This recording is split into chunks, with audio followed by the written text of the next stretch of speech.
On Wednesday, December 2nd, St. Bernardino, California was struck by a mass shooting. It was a heartbreaking day for America. It was also a groundbreaking day for one of America's social media companies, Snapchat. It was the first time Snapchat created a universal Snap story that everyone could see about a breaking news event. These images and videos are in fact from the Snapchat story. Some people find this additional news source good, and it is in some ways.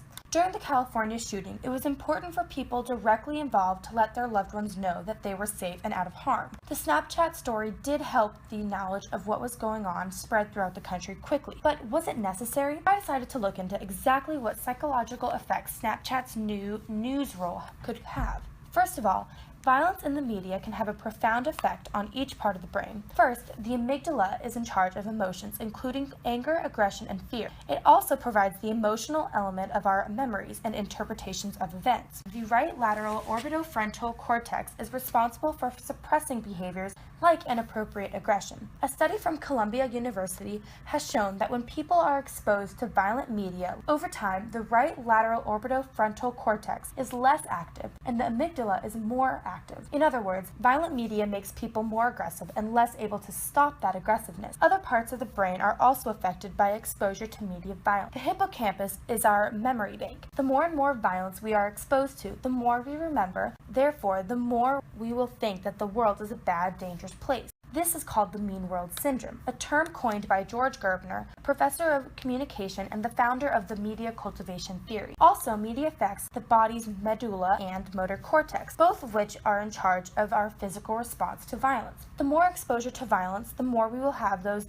physical responses. Let's talk about how violence affects our learning, another important part of psychology. Albert Bandura came up with the observational learning theory. This theory basically states that a major part of how we learn is by observing others. Through Bandura's experiment, he also managed to show how media can affect our learning.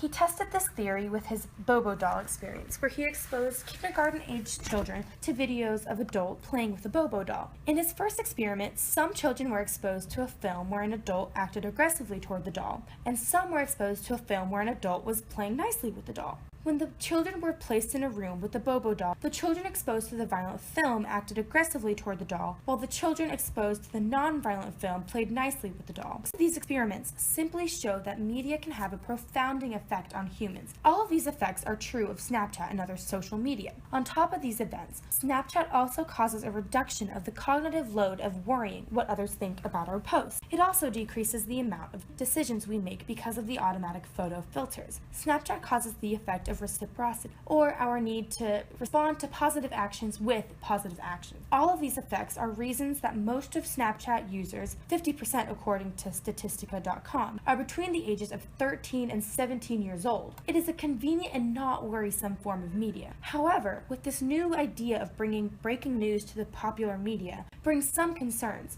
In Erik Erikson's social stage theory of psychological development, adolescence, the stage in which most Snapchat users are in, is the time in which humans are exploring identity and going through role confusion. Since adolescents are at that age of identification, it might cause them to be more susceptible to violence when they see violence in the media. Connecting popular social media like Snapchat and visuals of violence make the connection that violence is a normal behavior. According to Erikson's theory then, teenagers exposed to more violence have a greater likelihood of identifying with those violent acts and becoming violent people. Violence in our media is nothing new. For example, statistics from 2005 say that by the time a kid is 18 years old, they will be exposed to 200,000 acts of violence and 16,000 murders. Violence on Snapchat and other media does have its perks though. It allows information about catastrophic events like the California shootings to spread quicker. As the amount of violence exposure increases in this fashion, it could bring a negative effect on the youth of today.